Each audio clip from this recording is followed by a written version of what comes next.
Hi mga ka-UVG, ako ulit. So, kamusta kayo dyan?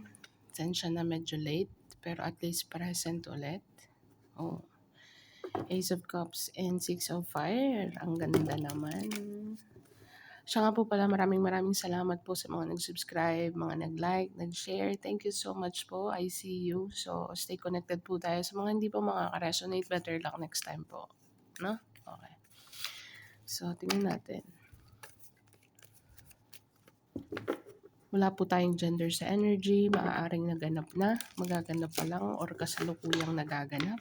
Mga UVG, musta kayo dyan? Happy birthday po pala. Advance happy birthday and belated. So, I'm sorry, medyo busy lang kaya. We'll see, mga UVG, ano energy surrounding our UVG collective sa mga Virgong gising. Let's see.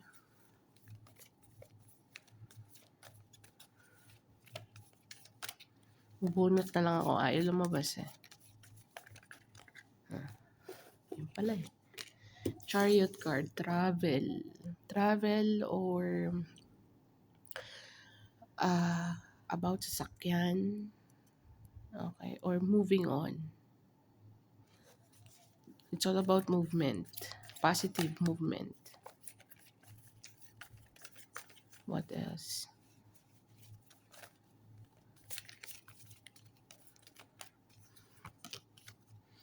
Six of water. Nostalgic card.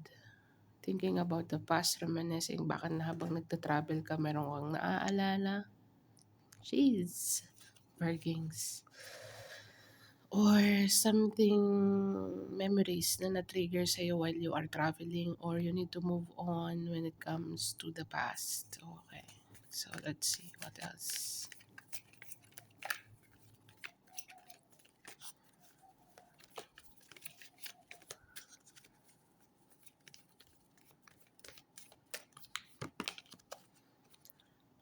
Five of Earth. Oh. Feeling left out, feeling alone, feeling invisible, feeling taking for granted, or maybe financially drained at the moment, or um,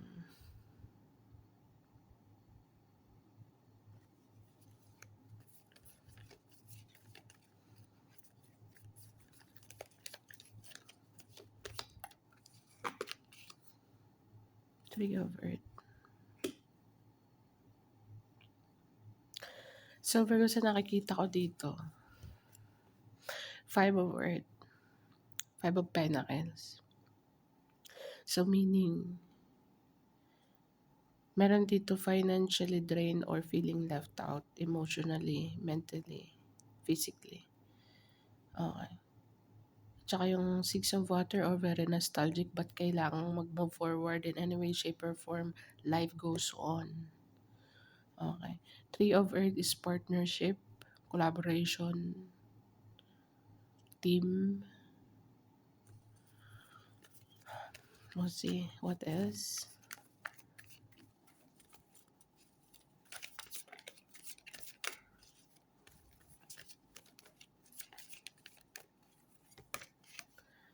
Ten of Air. So, this is Ten of Swords. Sagad na.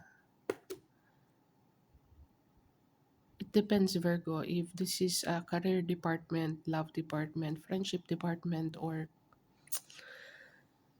hindi ko alam kung saang department mo to, pero just take how it's resonate, leave what doesn't. Virgo, sa mga hindi po makaka-resonate, better luck next time po. Pero sa mga Virgo na moving on and moving forward or may travel, moving ahead when it comes to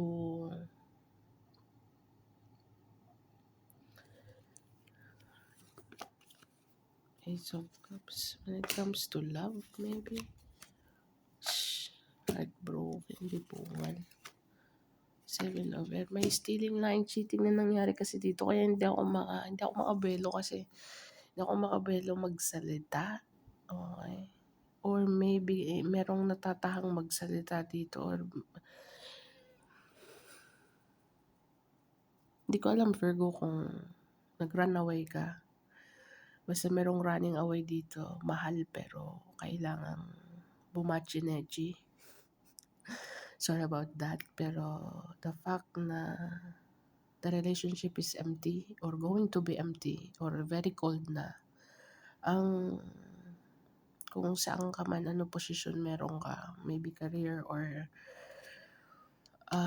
ang required dito is kailangan ng self-love, Virgo. Nakakalimutan mo na yata yung sarili mo dito.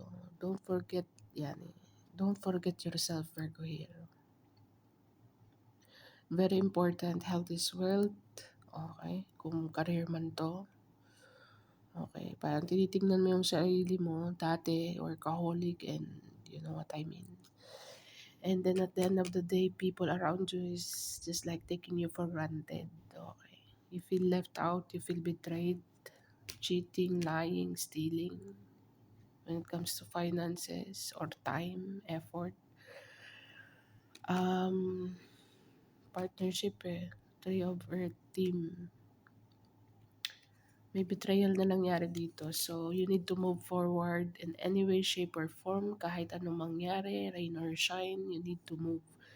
Because the place that you are in or sa lugar or kung sino man ang kaalubilo, parang naiisip mo na kailangan mo mag-move, kailangan mo tanggalin ang sarili mo sa ah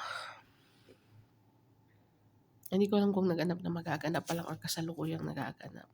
Pero with the Nine of Earth is being here, you can pay your own bills. Alam mo kung anong power mo dito, Virgo. Kung anong power na pinuposes, hindi kawalan. Kumbaga, ah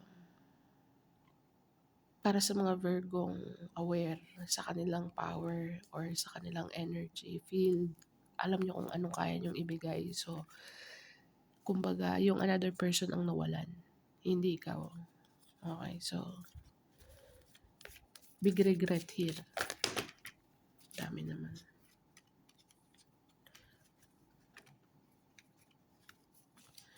Big regret. Or maybe Virgo, sa pag-move forward mo is meron ditong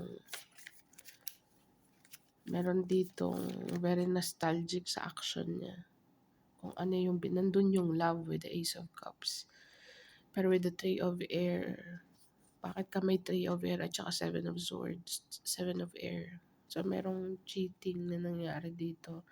Tapos, napaka-cold na ng situation. So, ang pinaka-best shot dito is to move forward. Ten of Air, balik-balik, paulit-ulit. Sagaran, hit rock bottom, 10, 7 to the 10. So, ang partnership, kung anong klaseng partnership to, there is nothing in there, but the love is there with the Ace of Cups. I think, kailangan mo mag-move forward.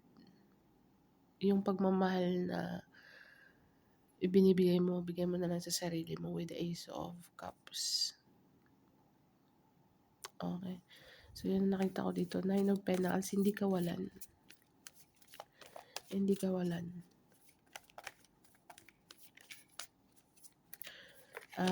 It applies din sa career to. Okay.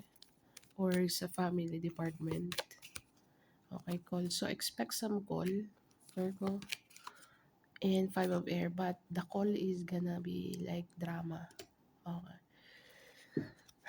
Mag-create ng mga different scenario to. Titirahin ka nito mentally. So, pay attention. I think you know better here, Virgo. So, expect some call. Alam mo na kung sino tong person na to. Seven of Air and the Ten of Air. Manipulation.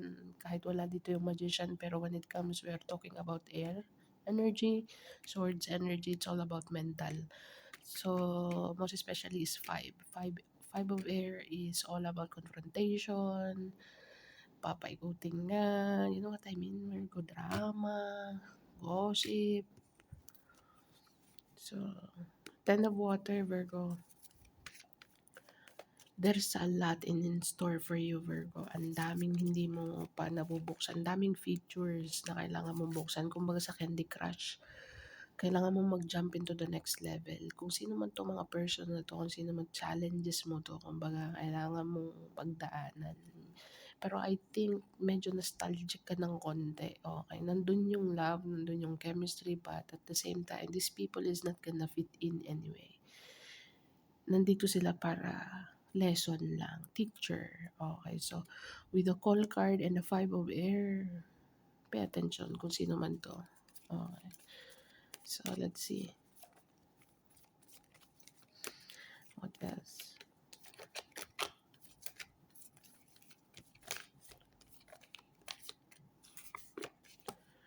Empress card. Oh, you know yourself. As I said, you know better, Virgo. High priest. Lakas ng intuition mo. Alam mo na. Alam mo na kung ano ang sasabihin, anong susunod. Page of fire messages. Alam mo kung paano i-handle to. 10 of water and patience.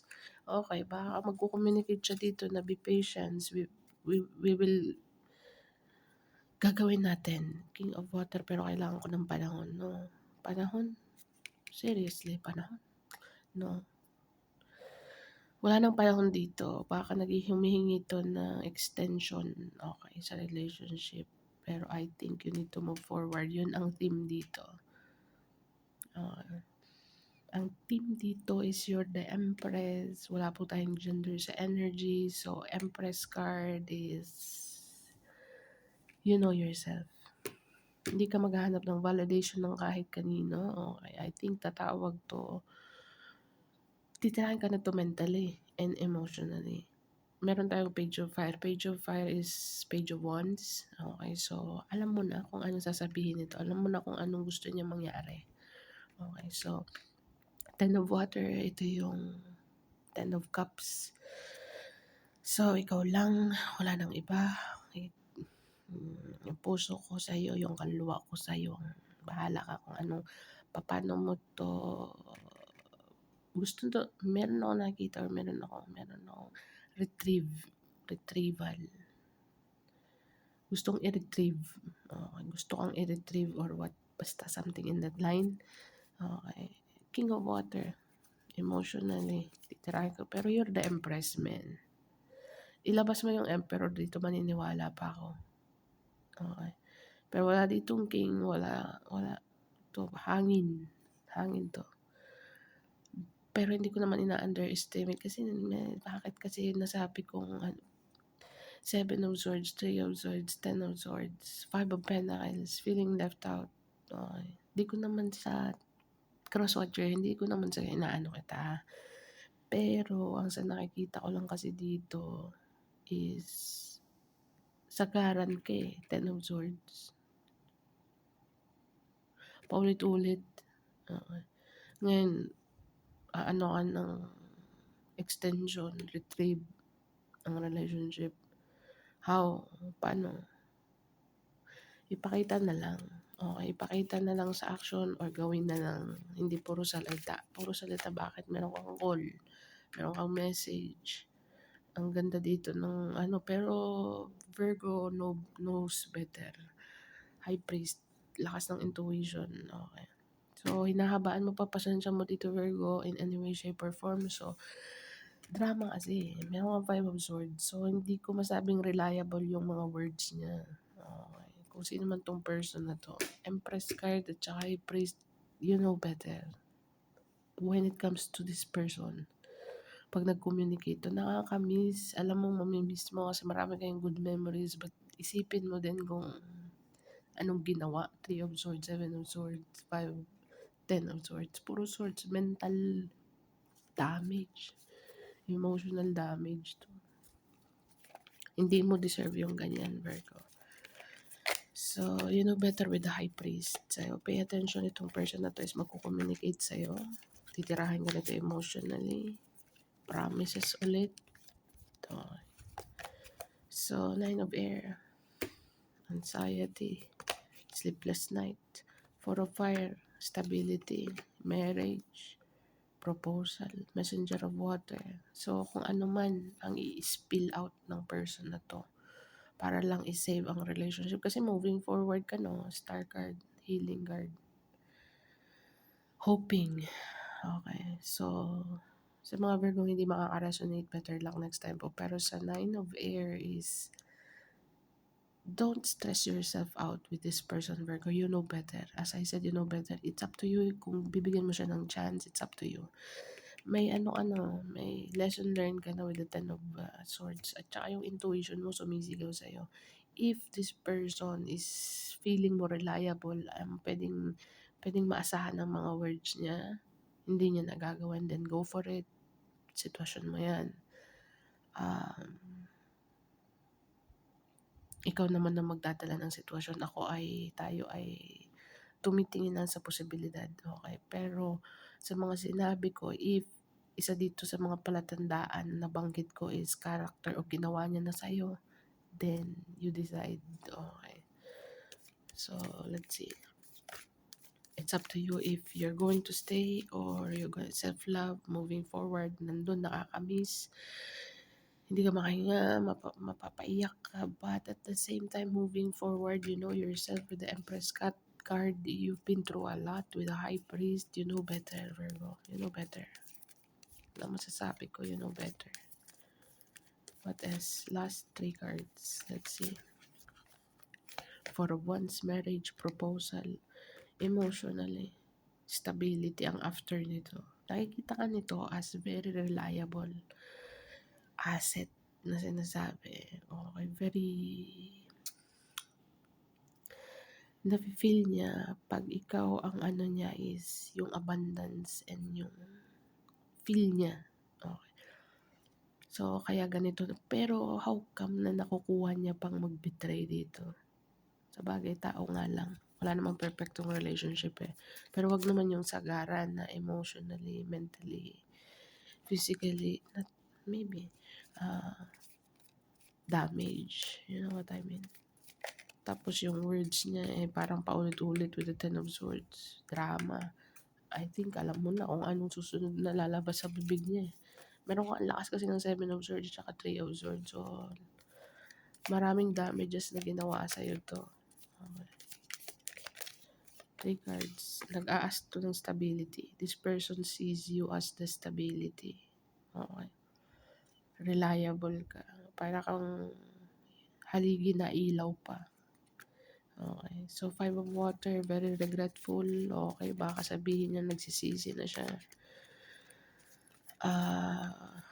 Or maybe ito ang magiging feeling niya kasi meron ka ng dalawang 5. 5 of water is just like very regretful, scarcity mindset. 5 of pentacles is feeling left out, very cold, financially drained, loss. Okay.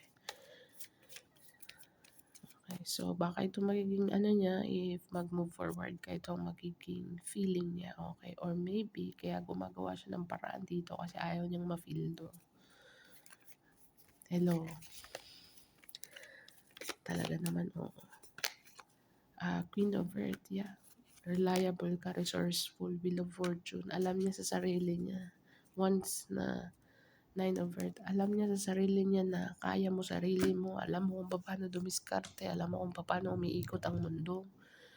Alam mo, basta, Virgo, madiskarte na resourceful, creative, Empress card. Pay attention. Meron kang Empress card. Wala po tayong gender sa energy. Okay. So, this person sees you as I said, tarigi na ilaw pa. You've got it all, Virgo. Ba't nakuha niya pa rin mag-betray dito? Gano'n naman talagang mga tao, no? Di makontento, di pungal. Or maybe, abuso when it comes to finances. Huli mo na, magsisinungaling pa. Hey, adjustment are required. So, it's up to you, Virgo, if makikipag-make amends ka pa rin kasi may patience na nandito, okay? If you are going to decide na mag-i-stay ka, so kailangan ng malaking adjustment dito. Okay. Both of you. Pero I think more on you ang adjustment, okay? Baka sinanay mo to or nasanay na okay lang sa'yo. Okay, so expect some powerful change, definitely. Okay, and prosperity lies ahead. Together with the believe into the impossible. Whoa, Virgo. This is huge. Laki ng ano dito eh. There is more than meets the eye. So, pay attention, Virgo. Isipin mo lagi na hindi ka walan. Kung sino man yung mga umapak sa'yo ng paulit-ulit, kung sino man yung nagbetray sa'yo ng paulit-ulit, then I'm sorry to say, makikita nila dito. Ang karma nila dito is yung Wheel of Fortune mo. 9 of Pentacles. Self-love, Ace of Cups. Baka nga nai-stress out na tong person na to kasi iniisip niya baka mas makahanap ka ng mas pag nakahanap ka or baka para lang po to sa mga Virgong makaka-resonate when it comes to career, kung hindi man partner, may scenario siyang iniisip na baka makahanap ka ng katapat po mo when it comes to character. Okay. So, ibig sabihin magpo-prosper talaga. Or kung di naman, magpo-focus ka sa work mo and then alam niyo magiging fruitful kasi yung attention mo is hindi na divided. You know what I mean? Alam niya sa sarili niya magpo-focus ka sa career or meron kang someone na makikilala na much better sa kanya na makakamatch ng energy mo when it comes to finances.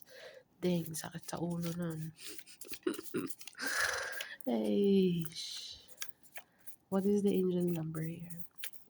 Angel message number, please. Pagka-weird. Believe into the impossible eh. So, 7. Queen. 8, 7, 8. 784. So, 784 Virgo, Google mo siya, maaaring makaresonate sa sitwasyon mo. So, that's what I have for you, Virgo. I hope naka-resonate. Sa mga hindi mo maka-resonate, better luck next time po. Sa mga maka-resonate, thank you po in advance. So, Virgo, thank you for being here. Thank you for watching. And bye for now. See you on the next one.